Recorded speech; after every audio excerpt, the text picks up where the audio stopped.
A very good morning and welcome to the Breakfast News on Rajya Sabha television. I'm Ashwarya Kapoor and these are the headlines. Spotlight on possible S-400 air defense systems deal as Russian President Vladimir Putin arrives on a two-day visit to India today to discuss key regional and global issues, including bilateral defense cooperation, when he holds 19th India-Russia annual bilateral summit with Prime Minister Narendra Modi.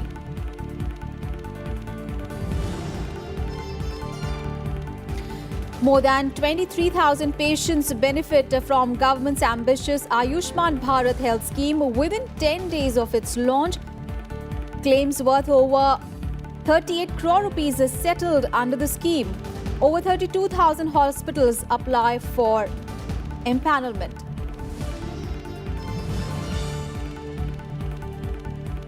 For the first time, India to deport 7 Rohingya immigrants staying in Assam illegally to their home country, Myanmar, today. They were under detention in Assam since 2012. Myanmar diplomats confirm identity of immigrants.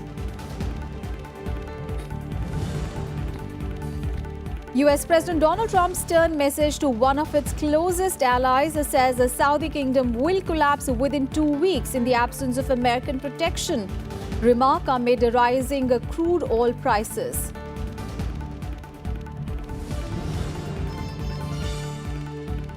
And India to take on West Indies in first of 2 tests in Rajkot today. Under-19 team to take on hosts Bangladesh in the first semi-finals of the Asia Cup cricket tournament.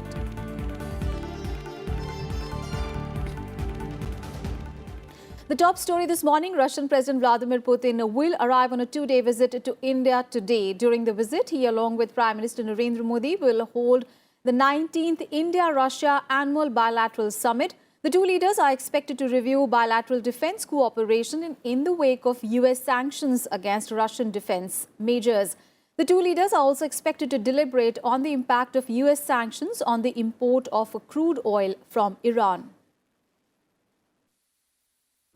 Well, the new thing is actually the atmosphere. The visit is a routine annual visit, which has been going on since 2000.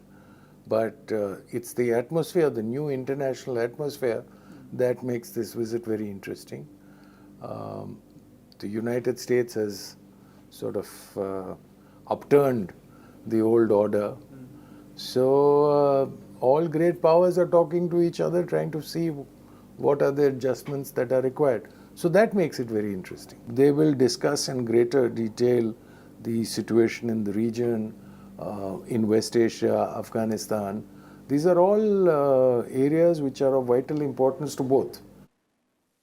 And at least 10 agreements related to bilateral trade are likely to be signed following the talks. The spotlight, however, is on the multi-billion-dollar S-400 Triumph surface-to-air missile system deal that is expected. Both the sides have almost concluded negotiations on the 40,000 crore rupees deal, under which Russia will supply a batch of the missile system to India.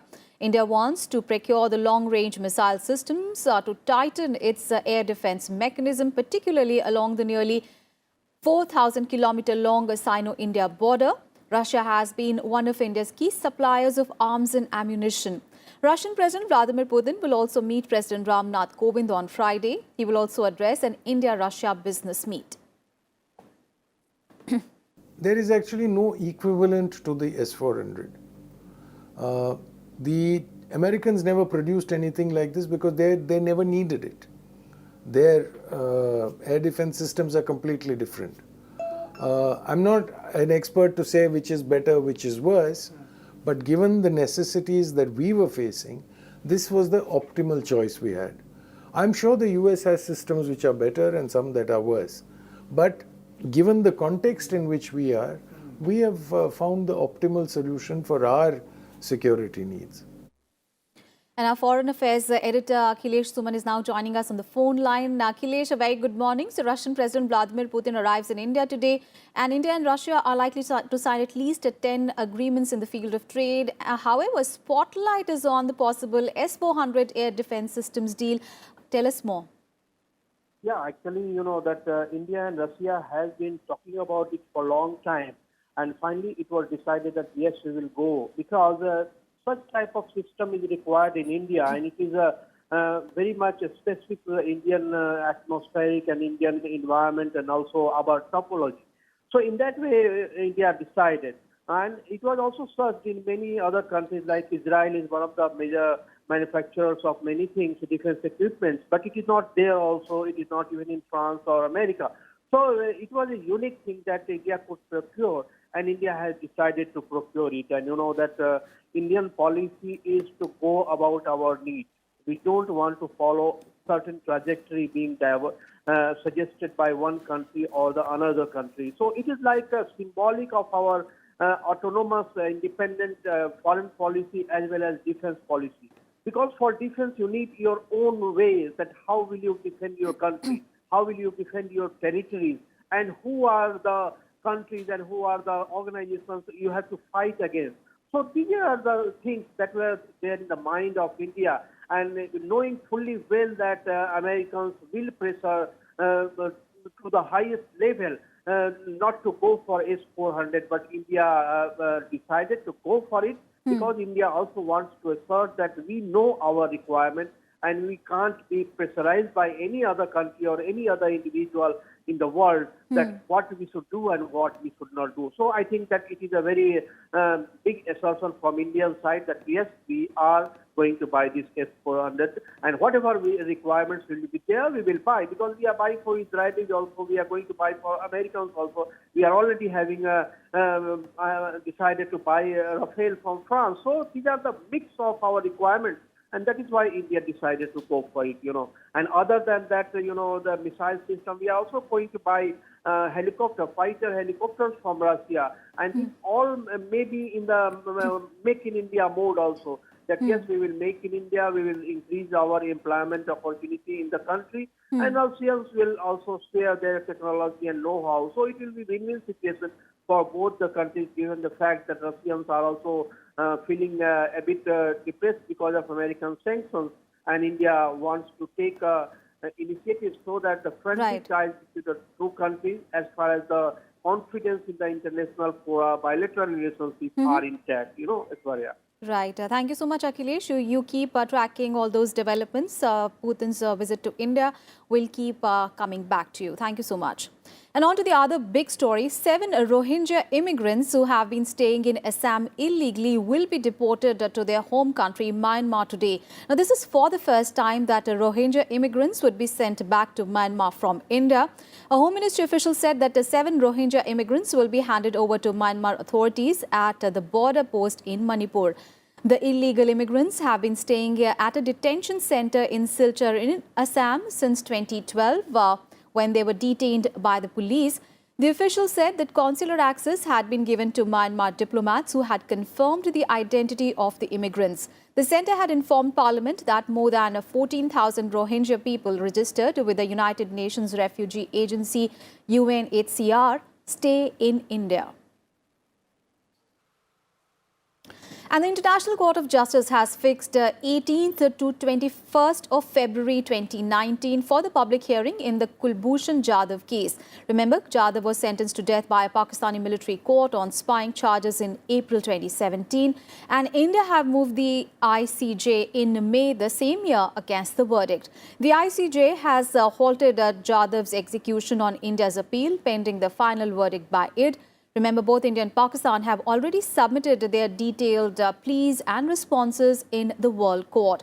In its submission to the ICJ, Pakistan had stated that Jadhav is not an ordinary person as he had entered the country with the intent of spying and carrying out sabotage activities. However, India denies all the charges and maintains that Jadhav was kidnapped from Iran, where he had business interests after retiring from the Navy, and that he has no links with the government.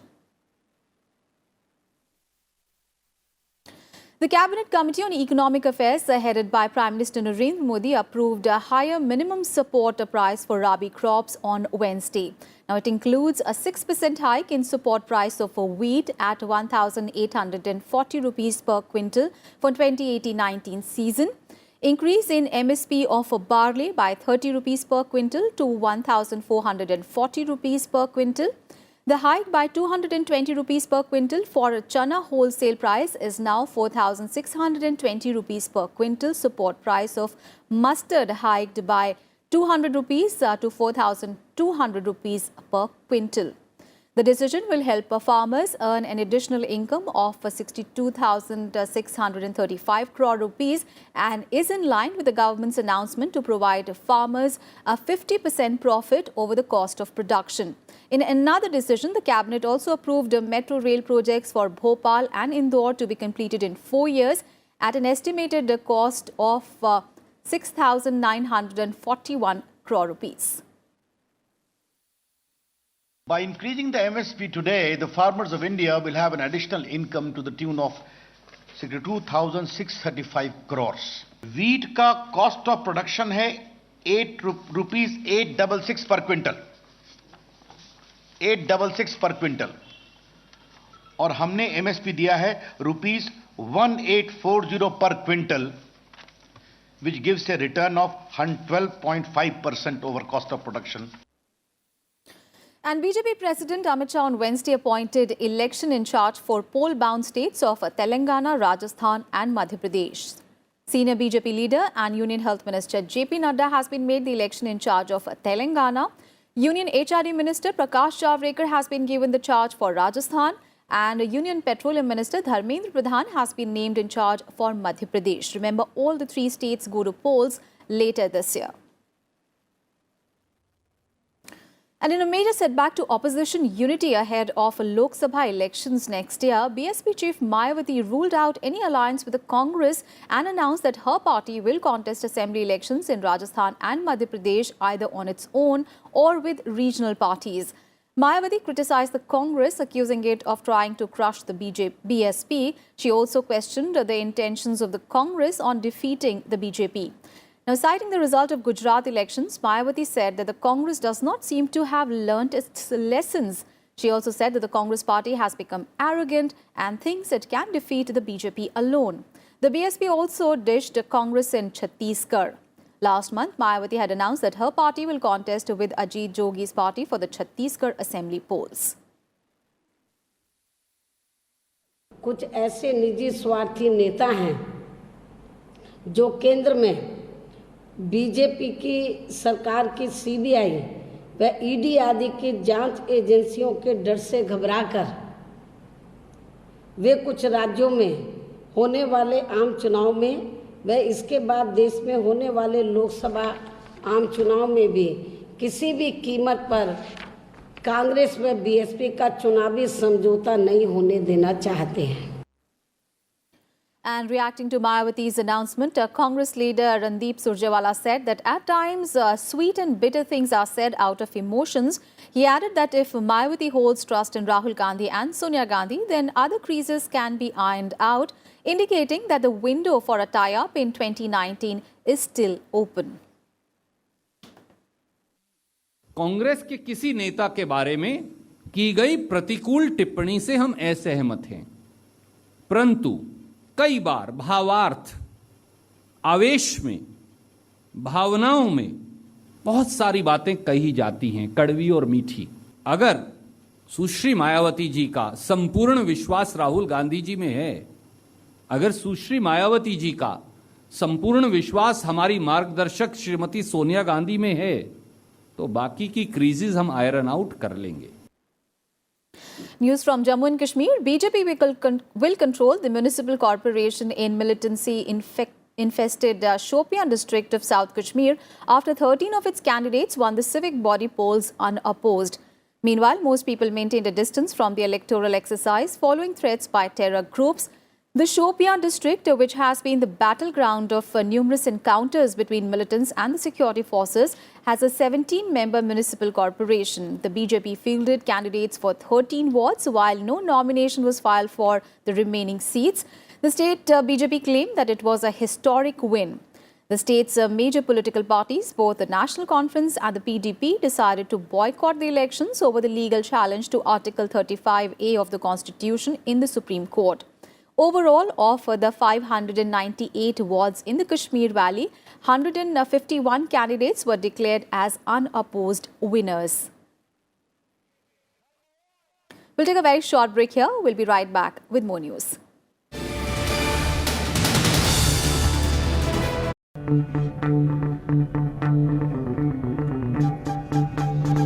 Art arisen from a multi-hued cultural canvas.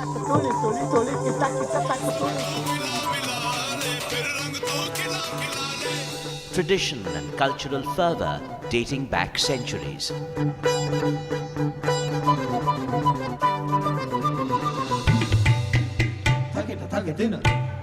And encircling them all, there's a magic that awes. Embrace your nation's brilliant human warmth.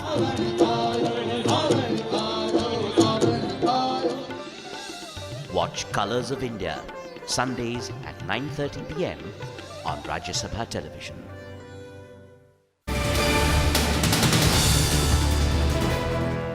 Welcome back after the break. The Ayushman Bharat Health Scheme has benefited more than 23,000 patients within the first 10 days of its launch. A total of 23,287 medical insurance claims worth 38.1 crore rupees have been settled with both private and public hospitals under the Pradhan Mantri Jan Arogya Yojana. Up to 23,299 claims worth 45 crore rupees have been received by 2nd of October. Now, according to official data, the average claims size per patient within the first 10 days is 19,357. By early this week, 32,814 hospitals have applied for empanelment. Moreover, although 31 states and union territories have accepted the scheme, barring 5 states, Delhi, Punjab, Odisha, Kerala and Telangana. Prime Minister Narendra Modi launched the Ayushman Bharat scheme last month. The scheme offers medical insurance cover worth 5 lakh rupees to poor patients, covering pre- and post-hospitalization, diagnostics, medication and transportation costs, among other things. The Ayushman Bharat scheme aims to reach 50 crore beneficiaries.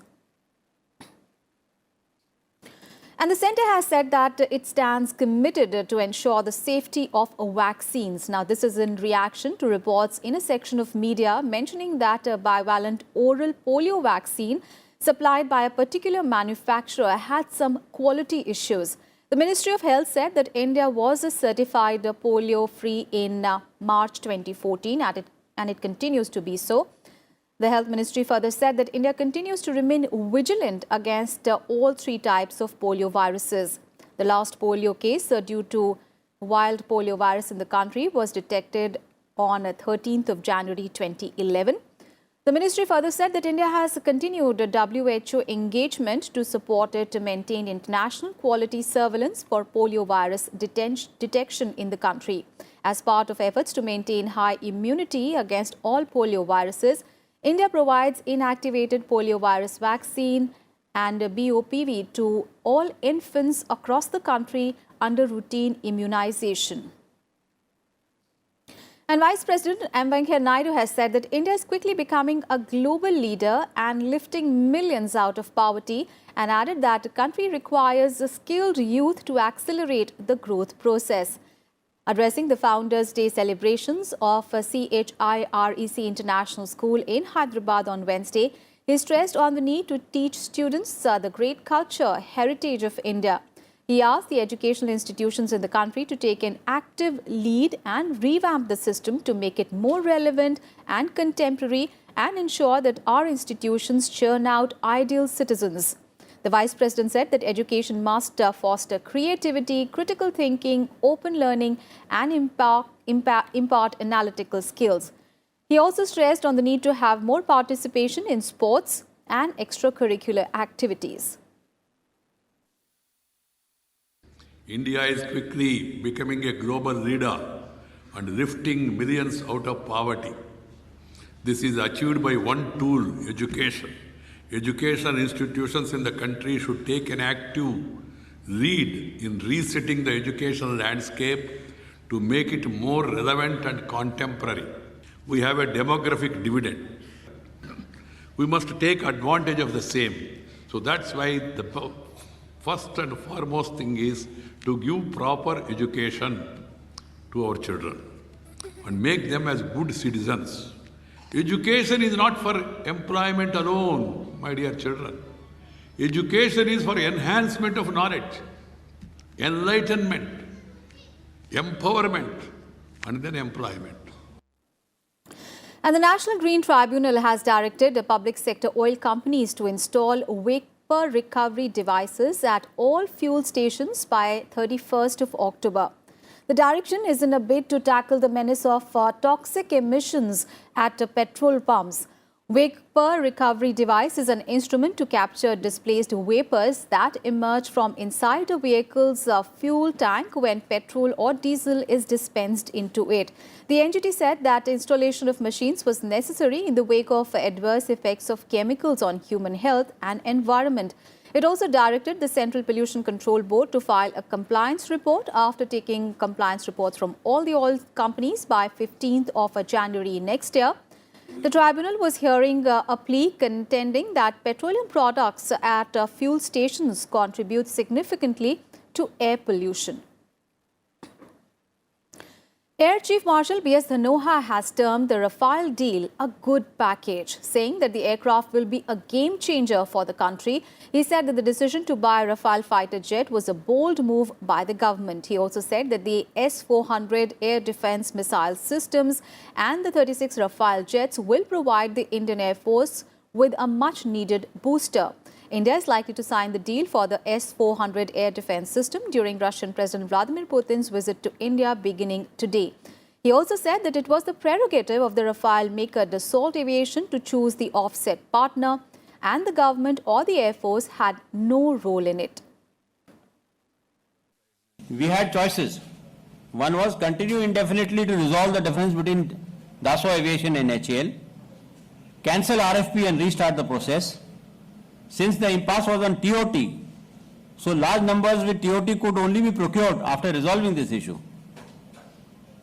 TOT under strategic partnership model was also under discussion. Rafale was already evaluated, cost discovered, full clarity was available, and we had reached an advanced stage for procurement of the aircraft. Let's get you all the international news now. US President Donald Trump has said that the Saudi kingdom will collapse in 2 weeks in the absence of American protection, further increasing its pressure on one of its closest Middle East allies. Donald Trump's statement came amid rising oil prices. Trump's reference to Saudi Arabia, which has the potential to strain the bilateral relationship, came in the context of the US providing security protection to rich nations and getting nothing in return. As crude oil prices reach a 4-year high, Donald Trump repeatedly has demanded OPEC and Saudi Arabia, the world's biggest oil exporter, push prices down. And Donald Trump has also said that imposing hefty tariffs on imports from China has hurt Beijing very badly and that the communist nation is eager to talk and make a deal.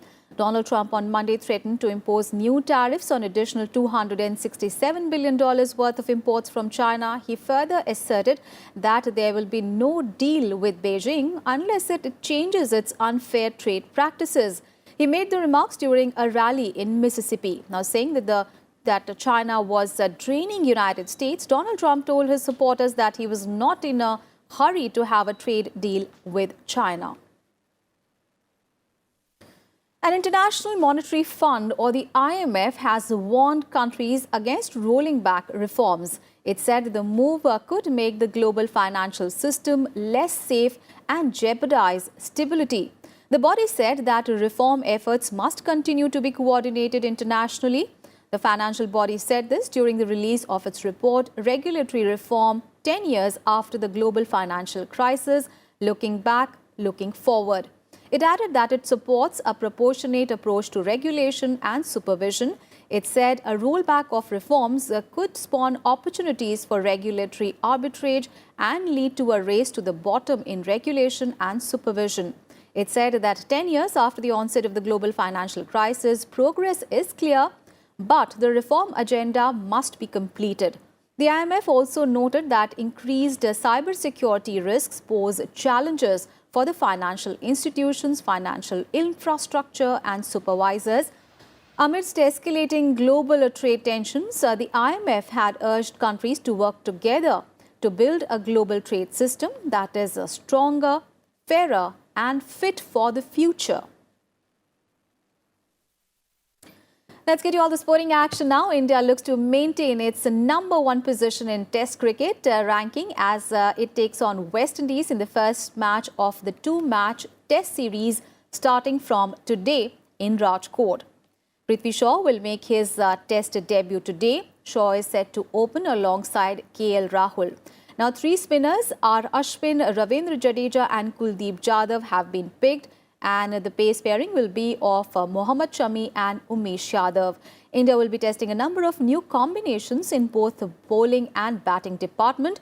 India is looking at this series as an opportunity to weigh their options before they undertake the tour of Australia next month. The West Indies side are in good spirit and they have had a good 2018 vis-a-vis the red ball format.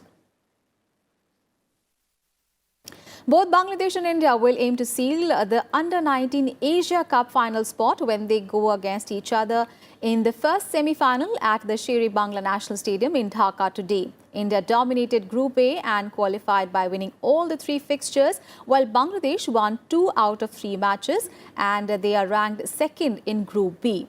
Another semi-finalist, Sri Lanka and Afghanistan, will fight for the final spot on Friday, and the final match will be played on 7th of October.